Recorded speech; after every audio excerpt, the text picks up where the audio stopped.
В деревне Абдулино Старобабичевского сельсовета прошел вечер памяти в честь 85-летнего юбилея башкирского поэта и прозаика Ирика Кинебулатова. В рамках программы вечера провели также праздник «Здравствуйте, односельчане» и презентацию книги Старобабичева называют «Мою деревню».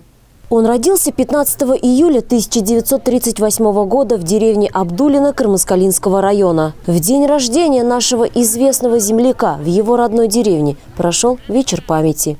Писать стихи Ирик Лутфиевич начал еще в школьные годы. Его первая книга «Полевая дорожка» вышла в свет в 1970 году. Затем последовали «Утро любви», «Я башкир», «На Аргамаке», «Слово», «Книга жизни» и многие другие.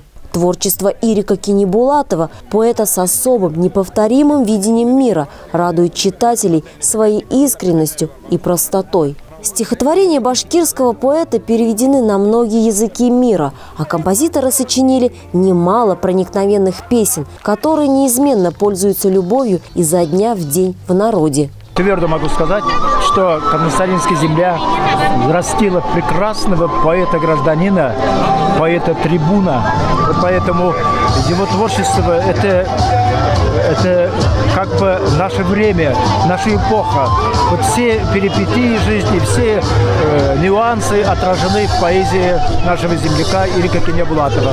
В рамках программы вечера провели праздник «Здравствуйте, односельчане» и презентацию книги Старобабичева называют «Мою деревню». Книга обрела жизнь благодаря кропотливому труду инициативной группы. В торжественной обстановке отметили всех тех, кто был причастен к созданию этого издания и внес огромный вклад в сохранение истории деревни. Концерт, посвященный памяти Ирика Кинебулатова, на котором выступили известные артисты республики и солисты Башкирской государственной филармонии, стал настоящим подарком всем присутствующим в этот душевный, по-настоящему большой семейный праздник.